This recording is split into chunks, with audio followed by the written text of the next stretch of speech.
임명은 연초에 이렇게 주로 이루어지지만 성가대는 언제나 여러분들이 함께 하고 싶으시면 언제든 들어오실 수 있습니다. 자세한 내용들 우리 지휘하신 신원호 장로님께 문의하시고 함께 찬양으로 하나님께 영광 돌려드렸으면 좋겠습니다. 이번 주 본문을 두고 많은 고민을 했습니다. 야곱을 이어 요셉으로 자연스럽게 이어 나갈 것인지, 또는 야곱을 총정리하는 차원에서 야곱의 이야기를 더 다룰 것인지, 아니면 오늘 읽은 본문인 창세기 36장을 할지 고민했습니다. 그 중에 가장 꺼려했던 것이 바로 오늘 읽은 창세기 36장 본문입니다. 오늘 우리는 8절까지만 읽었지만 36장은 43절의 긴 본문이며 대부분이 우리에게 생소한 이름들이 나열된 족보입니다. 생소한 것을 넘어 이 본문에 대해서 이야기하는 것이 지금 우리에게 어떤 의미가 있을까 생각되어 정말 꺼려졌습니다. 참고할 겸 이 본문을 가지고 설교한 목사님들을 찾아봤는데 거의 없으시고, 다루신 분도 있으신데 다른 이야기를 쭉 이야기하다가 간단하게 36장을 다뤄 36장에 대한 설교가 거의 없다시피 합니다. 교계를 대표하는 목사님들도 건너뛰었는데 나 같은 목회자가 뭐라고 이 장을 다룰까 슬쩍 넘어가고 싶은 마음도 들었지만, 계속 본문을 읽고 또 여러 번 읽고 또 오래 묵상하다 보니 주시는 메시지가 있어서 오늘 다루게 되었습니다. 성도 여러분에게 정말 힘들게 설교를 준비했다고 어필하는 것이니 잘 들어주시기 바랍니다. 그래서 오늘은 성경에서 족보의 의미를 논하고 에서의 족보의 특징을 살펴본 후에 이 족보가 우리에게 주시는 메시지가 무엇인지 고찰해 보도록 하겠습니다. 오늘도 말씀 가운데 주님이 주시는 은혜가 넘치기를 예수님의 이름으로 소망합니다. 성경에서 족보는 큰 의미가 있습니다. 하지만 성경을 읽어나가는 우리에게는 정말 큰 난관이자 시험입니다. 매번 올해는 성경 통독을 해야지 다짐하며 읽어나갈 때 족보나 또는 제사 규례의 이야기가 나오면 마음이 흔들리는 것이 사실입니다. 도대체 누가 누구인지도 모르는 이름들을 읽는 것이 무슨 의미가 있을까? 지금 이런 제사도 드리지 않는데 그 방법과 규례를 아는 것이 무슨 의미가 있을까? 회의가 들기 마련입니다. 그러나 성경에 기록되었다는 것은 그 자체로 의미가 있습니다. 족보는 하나님의 구속사의 역사를 누구를 통해 이뤄 나가시는지 보여줍니다. 동시에 거기에 기록된 그 사람들의 삶을 어떻게 이끌어 가셨는지도 보여줍니다. 물론 족보에 기록된 이들이 아브라함과 야곱과 같이 구체적인 삶의 정황들에 대해서 기록하고 알려주는 부분은 없지만 성경의 주요 인물들처럼 그들의 삶 또한 하나님이 돌보시고 이끌어 가셨음을 확신할 수 있습니다. 그런데 에서와 같이 하나님의 구속사의 흐름에서 이탈한 자들의 족보를 왜 성경은 기록하였을까요? 그 이유가 오늘 말씀드릴 설교의 주제입니다. 히브리인들에게 이름은 매우 큰 의미가 있습니다.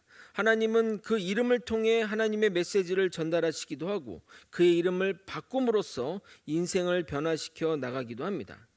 그런 면에서 창세기는 이름을 중심으로 창세기의 스토리가 이어졌다 해도 과언이 아닐 정도입니다. 한 집안의 가정이었던 아브람이 만국의 아버지라는 이름의 의미의 아브라함으로 바뀌므로 그가 믿음의 조상으로 나아가는 그 이야기가 아브람 이야기의 핵심 이야기입니다. 하나님이 아브람의 이름을 아브라함으로 변경한 그 시점이 그의 인생의 변곡점이라 하겠습니다. 이삭의 이름의 의미는 웃음인데 그의 이름은 바뀌지 않았지만 의미는 바뀌었습니다.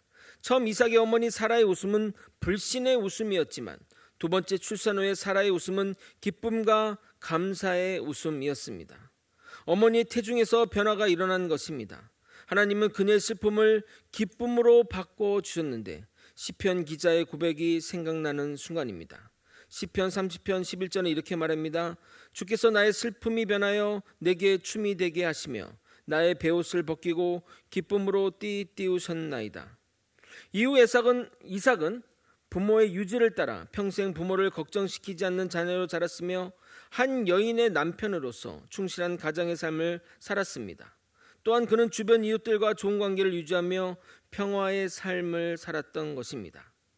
성경에서 이름을 통해 가장 큰 변화의 삶을 산 사람을 꼽으라면 당연 야곱입니다. 야곱은 그 이름 뜻처럼 속임수꾼의 삶, 거짓된 삶을 살았지만 절대 위기 상황 가운데서 자신의 머리와 재산과 세상을 의지하지 않고 하나님을 붙잡고 놓지 않았기에 하나님으로부터 하나님을 이긴 자 이스라엘이라는 이름을 부여받게 됩니다. 그 이후로 그는 변화되었고 주님을 의지하는 삶으로 발걸음을 돌리게 된 것입니다. 물론 그들 모두 이름이 바뀌었다고 바로 삶이 180도로 바뀐 것은 아닙니다. 여전히 과거의 쓴뿌리가 남아있고 과거의 습관이 남았지만 변화의 길로 발걸음을 돌렸기에 시간이 지나서 보게 되면 확연히 변화된 모습을 볼 수 있는 것입니다.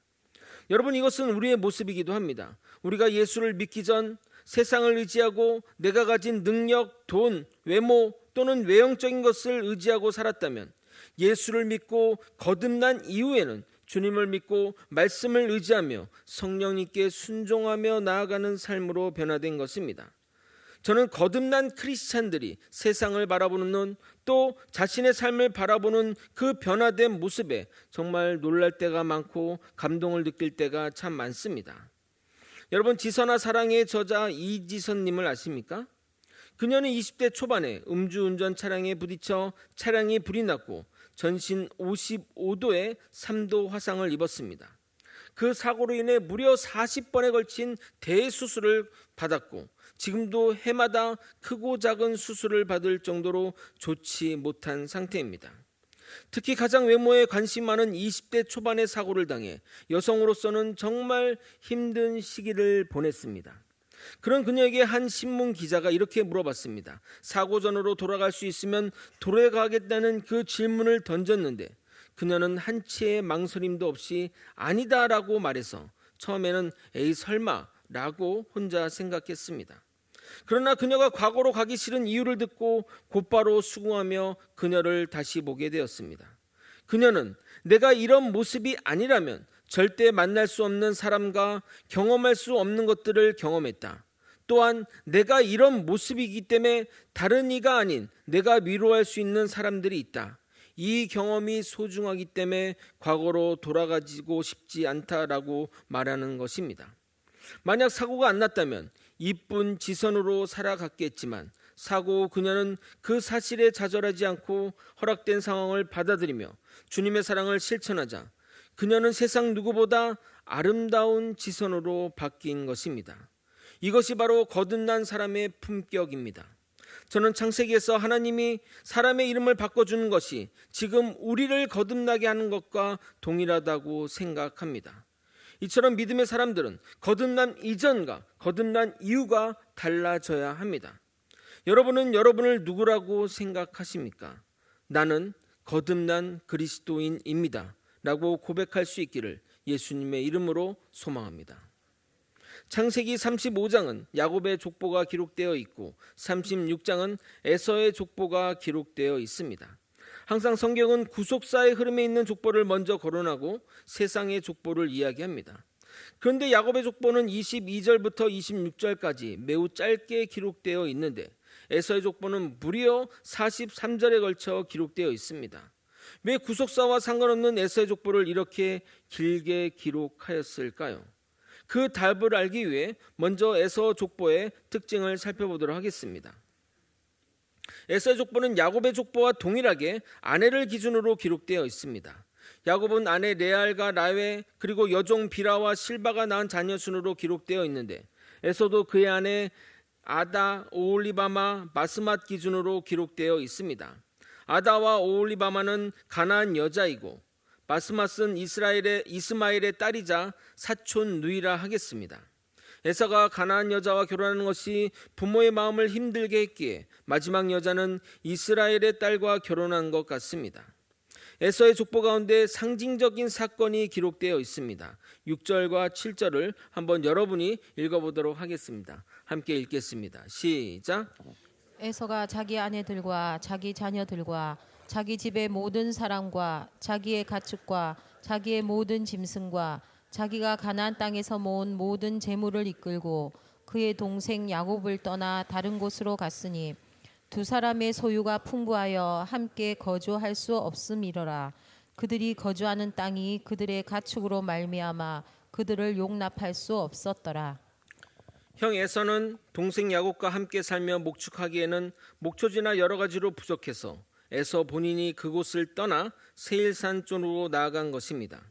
세일산은 이스라엘 남동부 지역으로 후에 에돔 왕국이 여기를 기반으로 나라를 세우게 됩니다. 지도를 보시면 여기 위치 사해 밑에 있는 노란색 지역이 바로 에돔 지역입니다.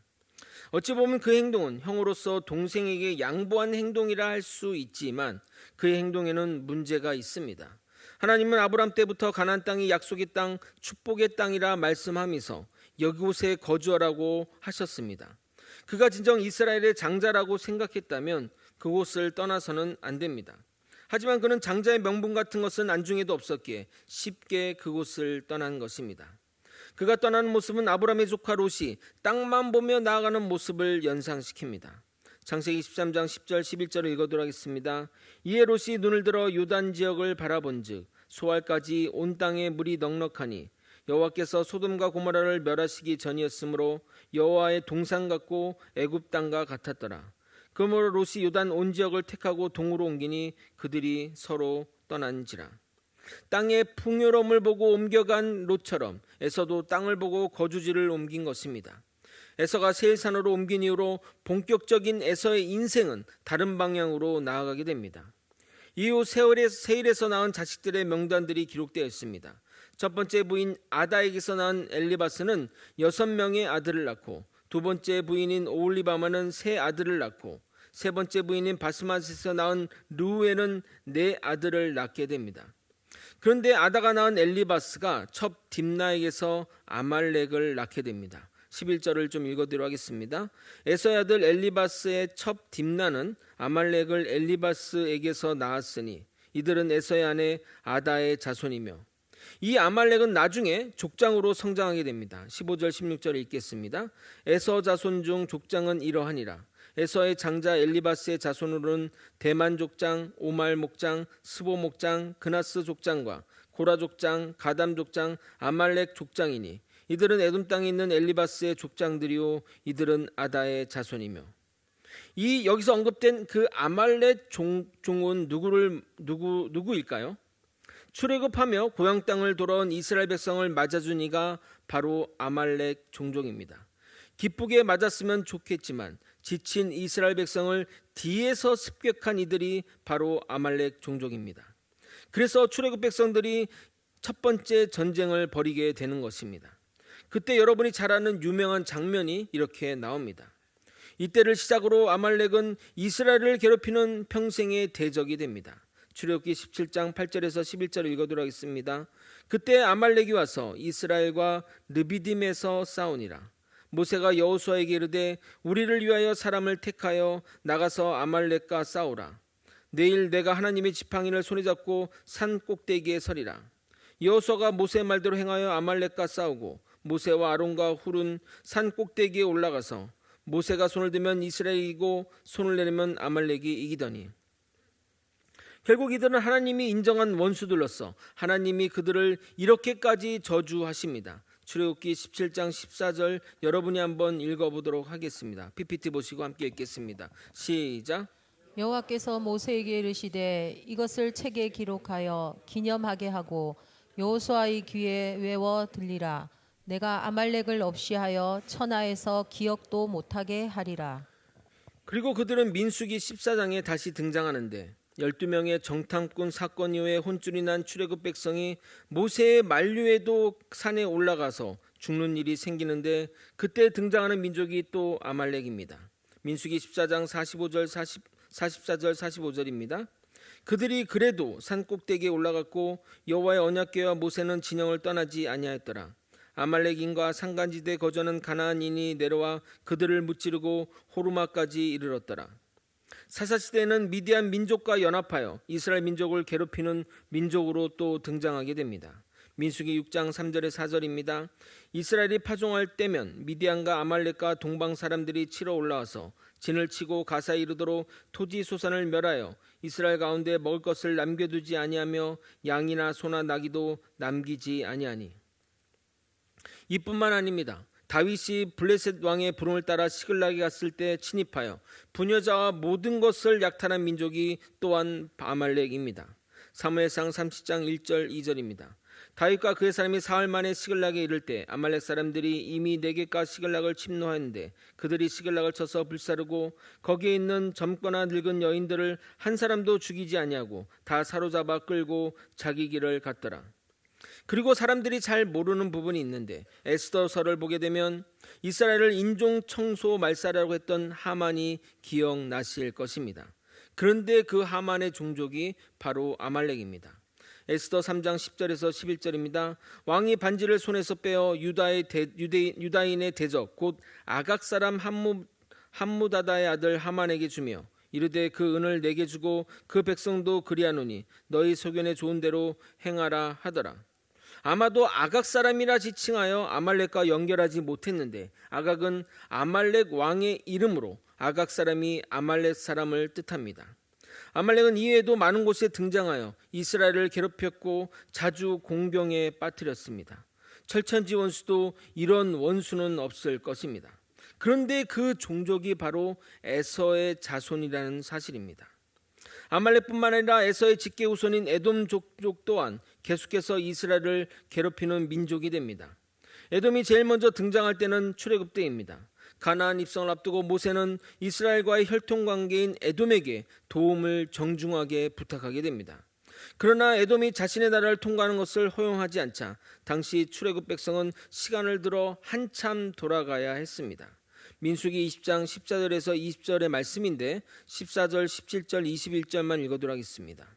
모세가 가데스에게 에돔에게 사신을 보내며 이르되 당신의 형제 이스라엘의 말에 우리가 당한 모든 고난을 당신이 아시거니와 청하건대 우리에게 당신의 땅을 지나가게 하소서.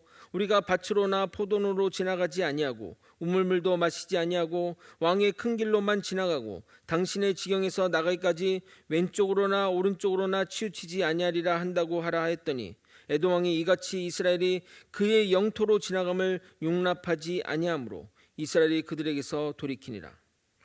이스라엘과 전쟁한 것도 아니니 이 정도는 이해할 수 있겠다 생각하겠지만 이후 다윗 왕 때 그리고 아마사 왕 때 에돔은 이스라엘의 중요한 적으로 등장하게 됩니다. 또한 이스라엘이 바벨론에 의해 멸망할 때도 적으로 가담하여 유다의 성읍을 점령하기도 합니다. 그래서 에돔은 하나님께 심판받을 것을 예언받게 됩니다. 에스겔서 25장 14절입니다. 내가 내 백성 이스라엘 손으로 내 원수를 에돔에게 갚으리니 그들이 내 진노와 분노를 따라 에돔에게 행한즉 내가 원수를 갚음인 줄을 에돔이 알리라. 주 여호와의 말씀이니라. 그들이 원래 가나안 종족이라면 그들의 행동을 어느 정도 이해를 할 수 있으나 같은 민족이었고 혈육이었기에 그들의 변화가 가슴 아픈 것입니다. 마치 만주에 있는 조선족이 한국 사람을 공격한다면 이런 기분이 아닐까 생각됩니다.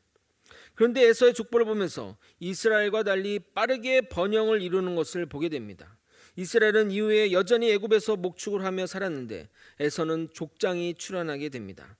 15절부터 19절 중에 15절과 19절만 읽어드리도록 하겠습니다. 에서 자손 중 족장은 이러하니라. 에서의 장자 엘리바스의 자손으로 대만 족장과 오말 족장과 스보 족장과 그나스 족장과 에서 곧 에돔의 자손으로서 족장된 자들이 이러하였더라. 족장의 히브리어 알루프는 시족을 대표하여 가르치는 자를 말하는데 우두머리 또는 통치자의 개념으로 쓰입니다.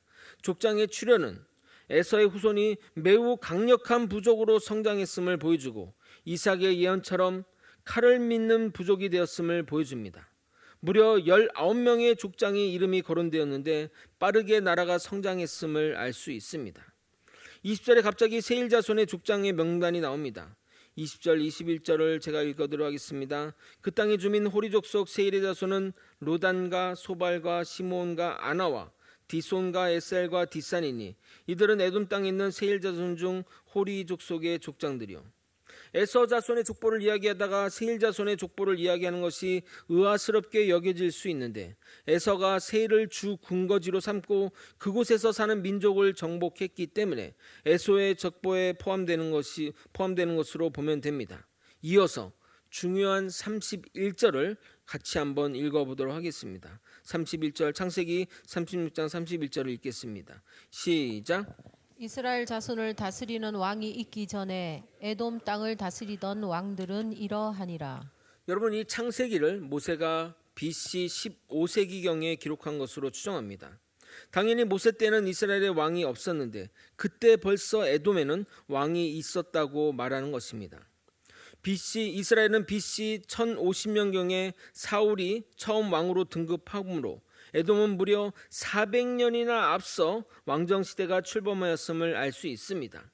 이제 출애굽 백성들은 족장시대인데 에돔은 왕정시대라고 하니 마치 자전거를 타고 다니는데 차를 몰고 다니는 것과 같고 돌로 경작하는데 철기를 들고 온 것과 같다 하겠습니다. 그런데 에돔 왕의 족보가 좀 특이합니다. 32절과 34절을 읽도록 하겠습니다. 볼의 아들 벨라가 에돔의 왕이 되었으니 그 도성의 이름은 딘하바며 벨라가 죽고 보스마 사람 사라의 아들 요밥이 그를 대신하여 왕이 되었고 요밥이 죽고 대만 족속의 땅의 후삼이 그를 대신하여 왕이 되었으니, 여러분, 우리가 생각하는 왕정 시대는 왕이 죽으면 그의 후손, 그의 자손이 왕이 되는 것으로 생각하는데 여기서 언급된 8왕은 자식에게 왕이 계승하지 않았습니다. 그럼 어떤 근거로 왕위를 계승하였을까요? 그 근거를 볼 수 있는 성경 구절이 35절이라고 생각합니다. 35절을 읽어드리도록 하겠습니다. 후삼이 죽고 부담의 아들 곧 모압들에서 미디안 족속을 친 하닷이 그를 대신하여 왕이 되었으니 그 도성 이름은 아윗이며, 미디안을 물리친 장수인 하닷이 왕이 되는 것으로 볼 때 자식 승계가 아니라 힘 있는 사람이 왕권을 차지했음을 알 수 있습니다. 또 족보 가운데 특이한 것은 38절에 가나안 땅의 유명한 우상인 바알이 왕의 이름에 등장하는 것을 보게 됩니다. 이스라엘도 하나님의 이름인 엘이나 이런 것들이 드는 것처럼 이들도 그 믿는 신을 자신의 이름에 넣는 것을 볼 수 있습니다. 에돔 종족의 신앙이 여호와 하나님을 믿는 신앙에서 가나안 땅 신인 바알을 숭상하는 신앙으로 변했음을 보여줍니다. 38절을 읽겠습니다. 사울이 죽고 악볼의 아들 바알 하난이 그를 대신하여 왕이 되었고, 그래서 그들이 그 이스라엘을 공격하는 것이 어느 정도 이해는 됩니다. 그리고 39절을 읽겠습니다. 악볼의 아들 바알 하난이 죽고 하달이 그를 대신하여 왕이 되었으니 그 도성의 이름은 바우며 그의 아내의 이름은 무헤다벨이니 마드레스의 딸이요 메사합의 손녀더라. 여기 등장한 그 하달 왕이 죽었다는 표현이 없고 여기 이후로 왕의 기록이 없는 것으로 볼 때 학자들은 이 시기가 모세가 기록한 시기라고 추정합니다. 그렇다고 한다면 모세가 기록한 시기 BC 15세기라고 말했는데 그 앞에 8명의 왕이 있었으니 최소 200년 더 앞서 왕정시대가 시작되었음을 알 수 있습니다. 그러니까 이스라엘보다 600년 앞서서 왕정시대가 시작된 겁니다. 이런 것을 통해 우리가 알 수 있는 것은 언약의 백성인 이스라엘보다 하나님을 버리고 약속의 땅을 버린 에서의 자손들이 세상 기준으로 보면 더 형통하고 더욱 번성하였음을 보여줍니다. 그 당시 에돔이 얼마나 번영했는지 지금 남겨진 유적으로 잘 알 수 있습니다. 여러분이 이스라엘 옆에 있는 나라 요르단, 어제 축구에서 비긴 요르단 아시죠? 그 요르단을 방문하면 꼭 방문하는 곳이 있습니다. 바로 이곳 페트라입니다. 고고학 발견에 의하면 기원전 1400년 이전부터 도시 유적이 있었는데 당시의 극장, 목욕탕, 심지어 상수도 시설까지 갖춘 최고의 도시였다고 합니다. 그 지역은 애굽과 아라비아와 페니키아로 이어지는 그런 요충지에 있었기 때문에 중개무역으로 엄청난 번영을 이뤘다고 판단합니다. 물론 지금 남아있는 저 페트라의 유적은 당시 유적이 아닌 후대의 유적이지만 고고학 증거를 통해 그 지역이 그 에돔 종족이 큰 번영을 했음을 확인할 수 있습니다. 이렇게 에서의 자손들이 요단 동편 땅에서 번영하며 왕정시대로 나아가 누구도 무시 못하는 민족으로 성장해 가는데 여전히 이스라엘 백성은 애굽에서 모진 고초를 겪으며 노예 생활을 했습니다. 출애굽한 이후에도 계속되는 정복전쟁, 또 정복이 어느 정도 이루어진 이후에도 400년 동안 사사시대를 겪으면서 외세의 침략에 위리 휘둘리고 저리 휘둘렸던 이스라엘 민족입니다. 우리가 생각하기를 천지를 지으신 하나님의 백성이라면 뭔가 달라야 하지 않겠습니까? 만약 하나님의 백성이 정말 못 살고 헐벗고 힘들게 사는데 누가 하나님을 믿겠냐 이 말입니다. 이런 상황이라면 어느 시인의 고백처럼 악인의 형통함에 시험 들 뻔한 상황이 아니냐 이 말입니다. 시편 73편 1절부터 3절을 읽어드리도록 하겠습니다. 하나님이 참으로 이스라엘 중 마음이 정결한 자에게 선을 행하시나 나는 거의 넘어질 뻔하였고 나의 걸음이 미끄러질 뻔하였으니 이는 내가 악인의 형통을 보고 오만한 자들을 질투하였습니다. 그러니까 하나님이 하나님의 말씀대로 사는 사람을 축복하시는 건 알겠는데 내가 거의 시험 들어서 넘어지고 하나님의 그 믿음에서 떨어질 뻔했다. 왜냐? 악인들이 너무 잘 사니까. 악인들이 너무나 잘 살고 형통하는 걸 보면서 힘들어했다고 하는 이야기입니다. 아마도 우리가 불신자들이 더 살고 예수 믿는 자들이 힘들게 살면 이런 시험이 들 것 같습니다.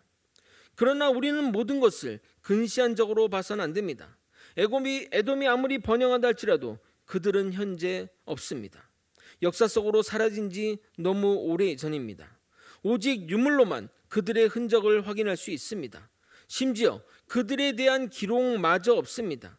만약 성경이 기록되지 않았다면 그들의 존재마저 몰랐을 것입니다. 시인의 고백한 현실이 너무나도 맞아떨어지는 상황입니다. 시편 37편 35절에서 40절입니다. 내가 악인의 큰 세력을 본즉 그 본래 땅에 서 있는 나무잎이 무성함과 같으나 내가 지나갈 때 그는 없어졌나니 내가 찾아도 발견하지 못했도다. 범죄자들은 함께 멸망하느니 악인의 미래는 끊어질 것이나 의인들의 구원은 여호와로부터 오나니 그는 환난 때 그들의 요새이시로다. 여호와께서 그들을 도와 건지시되 악인들에게서 건져 구원하심은 그를 의지한 까닭이로다. 우리 믿는 자들의 고난과 어려움은 일시적이듯이 악인들의 번영도 일시적인 것입니다. 그러나 하나님의 백성이었던 이스라엘과 우리 모든 그리스도인은 현실 세계에 여전히 존재하며 성경의 기록도 남아 있습니다. 우리가 믿는 하나님은 살아계시고 지금도 우리 가운데 역사하십니다. 이 그림이, 이 상황이 우리 죽은 후에 천국에서도 이어질 것입니다. 마치 우리가 천국에 가면 데자부를 보는 듯이 확고하게 확인할 수 있을 것입니다. 그러므로 당장의 현실이 우리를 힘들게 하고 좌절하게 할지라도 낙심하거나 절망하지 않고 주님 바라보며 천국 소망으로 살아가야 할 것입니다. 현재 것으로 모든 것을 판단해서는 안 됩니다. 우리의 소망이 헛되지 않음을 분명 주님이 증명해 주실 것입니다. 그날까지 천국 소망을 품고 살아가는 천국 백성이 다 되시길 예수님의 이름으로 축원드립니다. 말씀을 정리하겠습니다. 에서의 족보를 보면 족장과 왕이 넘쳐나는 번영과 번창의 가문을 보는 것 같습니다. 마치 명문가의 족보를 보는 것 같이 교수가 몇 명이고 의사가 몇 명이고 대통령이 몇 명이고 등등. 그러나 그들은 하나님과 상관없는 자들이며 하나님을 방해하는 세력이 되었습니다. 물론 그들은 과거에 하나님께 속한 자들이었으나 세상을 향해 나아갔고 하나님과 상관없는 자들이 되었습니다. 여러분, 믿음에는 결코 중간지대는 없습니다. 하나님께 속하거나 하나님께 대적하나입니다. 그들이 아무리 번영을 하고 아무리 높은 지위와 권세를 가졌다 할지라도 하나님께 속하지 않은 자는 멸망에 이를 뿐이며 흔적도 없이 사라질 것입니다. 그 운명은 죽음 이후에도 영원히 이어질 것입니다. 그러므로 우리는 악인들의 번영과 불신자들의 출세를 부러워할 것이 없습니다. 정직하게 살면서 말씀대로 살면 반드시 우리의 운명은 하나님이 책임져 주실 것입니다. 우리는 하늘 소망을 품고 이 땅의 삶을 의미 있게 주님의 뜻대로 살면 되는 것입니다. 반드시 주님이 갚아 주실 것입니다. 주님의 약속을 믿으며 이 땅의 삶을 값지게 살아가는 저와 여러분이 되시길 예수님의 이름으로 축원드립니다. 함께 찬양하고 또 함께 기도의 자리로 나갔으면 좋겠습니다. 찬양의 가사가 우리의 그 설교의 내용과 너무나 일치합니다.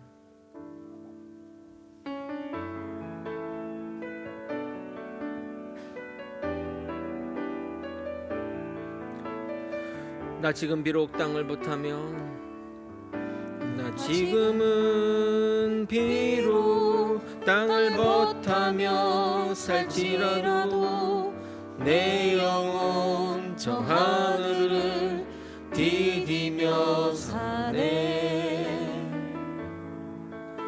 내 주님 계신 눈물 없는 곳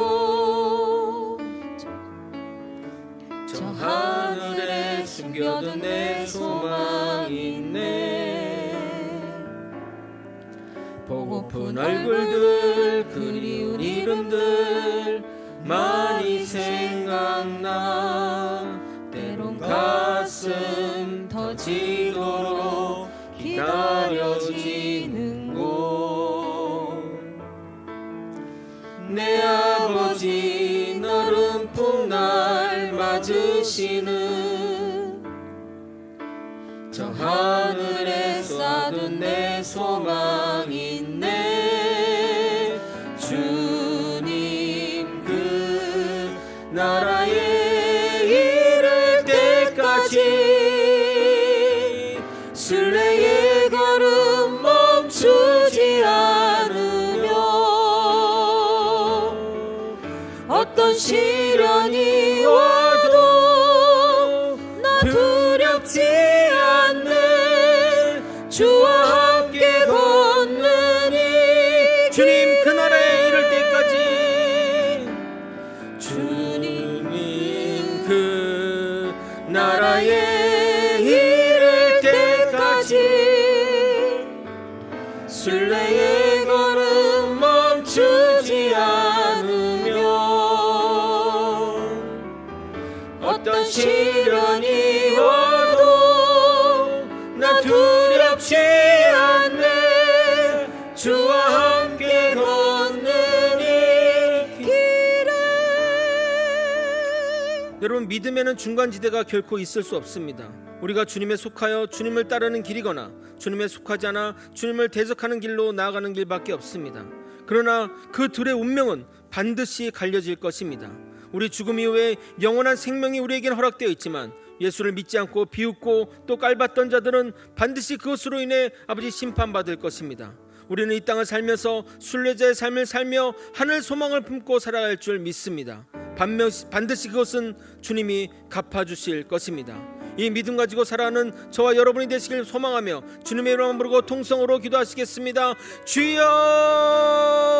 하나님 아버지, 이 시간 기도하는 가운데 하나님이 주시는 그 소망을 품고 살아가는 믿음의 백성이 되게 도와주옵소서. 아버지, 눈으로 보이는 것도 없고 손으로 잡히는 것도 하나도 없을지라도 주님이 약속하신 그 말씀을 의지하여 살아가기에 도와주시옵소서. 아버지, 나는 주님의 속한 자 되어 하늘 소망 품고 살아가는 자가 되게 도와주옵소서. 이 땅을 아버지 버타여 살지만 아버지, 그것은 내 집이 아니요 내 땅이 아닙니다. 하나님이 계신 곳, 나를 품어 계시는 주님이 계신 곳이 내 집임을 깨닫고 아버지, 순례자의 삶을 살아가는 믿음의 백성들이 되게 도와주시옵소서. 아버지, 사라질 것들, 허망한 것들, 아버지 정말 불의한 것들에 우리의 인생의 시간들을 허비하지 않게 도와주시고 정말 영원한 것, 하나님의 영원한 것들을 향해 나아가는 믿음의 사람들이 되게 도와주시옵소서. 아버지, 믿음의 눈으로 우리의 영안을 열려 주시옵소서. 영안을 열어 하나님의 그 뜻을 바라보며 살아가는 믿음의 백성들이 되게 도와주옵소서. 아버지, 정말 주님의 사랑으로 살기 원합니다. 주님의 사람으로 살기 원합니다. 주님 붙들어 주시고 인도해 주옵소서. 어떤 상황에서도 흔들리지 않고 그 믿음의 길을 갈 수 있도록 이끌어 주시고 인도해 주옵소서. 주님, 나는 주님께 속한 자입니다. 나는 주님과 함께 걷는 자입니다. 나는 주님께 아버지 주님의 도구입니다. 아버지, 주님의 소속입니다. 주님의 모든 것, 주님이 나의 모든 것 됐습니다. 이 믿음의 고백을 평생하며 살아갈 수 있도록 이끌어 주시옵소서. 세상 것에 흔들리지 않는 믿음의 사람들이 될 수 있게 도와주옵소서. 어떤 상황에서도 주님 바라보며 어떤 상황에서도 주님께 속한 자 되어 나아갈 수 있게 도와주옵소서. 아버지, 악인들이 흥황할지라도 악인들이 번영할지라도 절대 불허하지 않고 오직 하늘 소망 품고 살아가는 믿음의 백성 되게 도와주옵소서. 주님 붙들어 주시옵소서. 우리가 사는 인생 가운데 온전히 주님만 바라보며 주님께 속한 자 되어 살아가기 원합니다. 나는 주님께 속한 자입니다. 나는 주님의 소유물입니다. 주님과 동행하며 매일 평생의 삶을 말씀 따라 살아갈 수 있도록 이끌어 주시옵소서. 아버지, 악인들의 형통함을, 불신자들의 아버지 부유함을 아버지 부러워하지 않고 온전히 이 땅에서 하늘 소망 품고 살아갈 수 있도록 역사하여 주시옵소서. 사랑이 많으신 예수 그리스도 이름으로 기도드렸나이다. 아멘. 지금은 우리 구주 예수 그리스도의 은혜와 우리 하나님 아버지의 크신 사랑과 성령 하나님의 감동감화 교통 역사하시는 귀한 은총이 이 땅에서 하늘 소망 품고 살면서 주님의 말씀대로 살아가고자 애쓰는 주의 성도님 머리 위에, 그리고 거제 소망교회 위에 이제로부터 영원히 함께 있을지어다. 아멘.